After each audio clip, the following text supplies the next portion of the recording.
So in recent months, this long-lost story of the NHL and junior hockey has been coming back into major prominence because of Ken Dryden's book on Scotty Bowman, the Terry O'Reilly podcast, Under the Influence, talked a little bit about it. What was kind of bizarre about this is very literary related. When Jacques Plante was traded by the Montreal Canadiens and New York Rangers, he eventually went into writing and eventually retired from hockey, or was trying to retire. Now, he was obsessed with studying goaltending tactics nationally, internationally, and he started stating publicly and privately that he had a way to beat the Russians. The Russians had never lost to Canada in what he called challenge play for 3 years before this incident. He basically said he had a way of working a 2-on-1 with a defenseman to encourage the Russian player to shoot because he felt the Russians were better in passing or rushes than shooting. And he later brought this up in 1972 as a color commentary for the Summit Series. Harry Sinden, Ferguson, a few others didn't listen to him, but if he would have listened to him, maybe he would have won much quickly. Now, Jacques Plante at this time was, again, New York Rangers property. Now, a touring team of Russian nationals, might as well say a national team of the best players, were doing a tour of North America. Now, the Montreal Junior Canadiens, which was the main farm club for the Montreal Canadiens, at the time coached by Scotty Bowman, Plante asked Bowman for a chance to play in this exhibition game because they were allowed so many minor and major pros to play in it. Sure enough, Bowman took his requests, and he eventually won that game 2-1 in what was called in published reports a shocking upset. Now, information I'm providing here was published originally in the Montreal Gazette, and also the writer Rick Cole on the HockeyWriters.com chronicled information about the game. I'm going to be reading from his article and some from the Gazette. Now, the win for the Baby Habs, which we were called, was the first for a Canadian team against a Russian national squad since '62, when the Windsor Bulldogs whipped them 9-2. Now, this contest happened in all the way back in the mid 1960s, 1965 actually.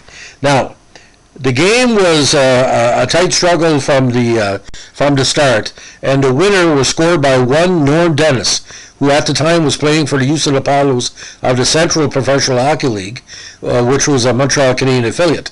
He scored the winning counter 29 seconds left on the third period of clock. Now, he was one of numerous pros brought in from the Houston farm team to augment the juniors lineup, and he was also a former captain of the Baby Habs. Now, the game was 0-0 until the halfway point in the second period, when Vladimir Brezhnev, great name, bet Plante with a blazing shot from the blue line. The goal came on a power play with Houston defenseman Noel Picard, of course, longtime NHLer, in the penalty box. Now, teams ended up still 1-0 after the second period, but the game was only tied at 7:43 of the third when, of all people, the great Larry Flo of Boston cashed in a setup from Norm Ferguson. It was a pitcher goal, as Ferguson drew Russian goalie Victor Zinger, real name, over to his side of the net before sliding a pinpoint pass to Flo, who made no mistake on the shot. Now, this came just a few minutes after referee Frank Daigneault disallowed a goal by Montreal's Audrey Boudria, the former, again, the future Montreal Canadian and Vancouver Canuck. Now, Boudria had fired a loose puck in the net, but the official had lost sight of the puck and blew the whistle just a few moments before it crossed the line. Now, the late winning goal was engineered by the line of Boudria, Dennis, and Billy English.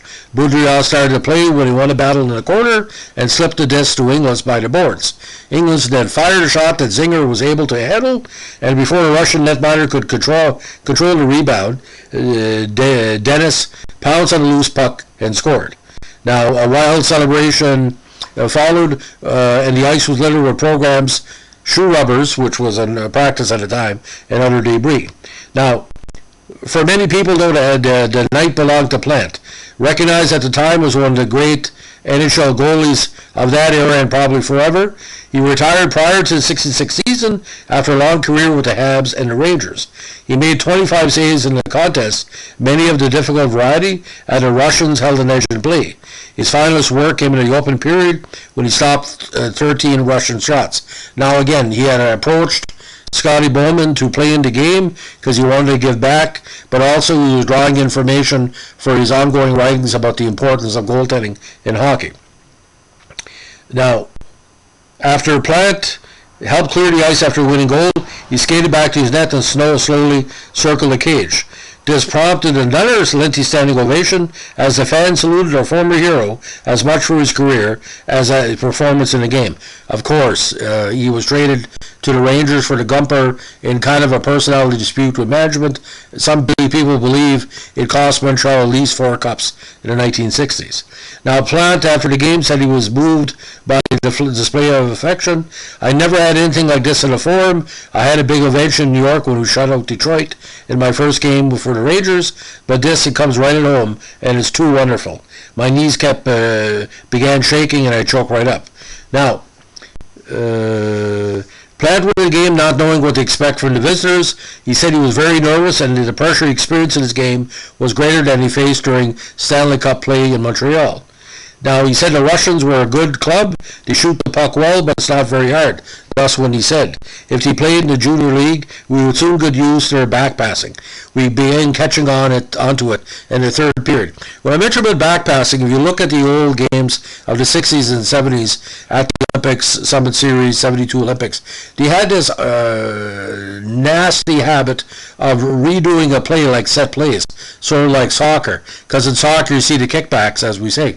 But I can tell you for a fact he didn't really become big shooters until the Russian players and the North American players were putting more of an accent on the slap shot and the snapshot. Most of the goals that the Russians had scored against the Canadiens in 72 were either rushes or close in. Now, at the time, the Russians' game was changing too. In the contest, some people noted that they were more physical than ever. But he said that Picard and Jean Gauthier, which were the strength of Houston's defense, were able to outmuscle the Soviets. Now, Coach Bowman said the Russians were more physical than the juniors. The kids played well, especially in the third period. The thing I noticed with the Russians, they are rougher, particularly in their own end. But they weren't as sharp as before. They had more bad passes and offsides. Now, the junior players included the baby Habs this year, Serge Savard, Carol Vadnais, Plo, Christian Bordelot, and Jacques Lemaire. Now, this is a totally bizarre thing. Jacques Lemaire should have been selected for 72 Summit Series. He had experience against the Russians. Why he was not selected? Even Carol Vadnais would have been a good addition as well, because as a lot of people know, Vadnais played for Team Canada at World Championship events in the late 1960s. Now, Russian coach Arkady Chemichov praised Plante. It was he who held us from winning, and I consider him the best player we had faced on the trip. Now, the Russians in that contest, it was 9 games in 13 days and were tired, but he said he never faced such a grueling schedule before. Now, Rick Cole, of course, has been a respected writer for a number of years, involved in hockey at all levels for 50 years. Of course, he's the assistant GM of the Pelham Pirates of the Greater Ontario Junior Hockey League for a while. And Rick Cole and other writers like him who have covered Jacques Plante pretty well full time or are close to it can always say Plante's cerebral style. And like I said, he wrote columns. He wrote the book on goaltending. He returned and played with Boston and Toronto and the WHA. It's sort of like a soccer goalie who would basically study the players before the game and adapt as the play went on. Jacques Plante, maybe for many, didn't have the best skills, but he had the best interpretation what a goalie should be in relation to about how all goalies should be. like lacrosse, soccer, roller hockey, different sports. Sort of like the catcher in baseball, but a more, active participant. Because, consider this, ladies and gentlemen. A pitcher will catch 140 balls a game on average, or 160, and a hockey goalie will face 30 to 40 shots. So you see this comparison. It's not deliberately to injure, but the wear and tear and the strain. Jacques will also talk about stretching and mental acumen to make you better within the net, because 90% of any sport is half mental, if that makes any sense. So that's the story of Jacques Plante, the night he bet the Russians, and when the Junior Canadiens changed international hockey history. If you like what we're doing here, give us a like, comment, or subscribe. If you're a Jacques Plante fan, please let us know what you feel. And some people that are on our channel have gone to these important games we've been featuring over the last number of months. If you attended this game, let me know what you think.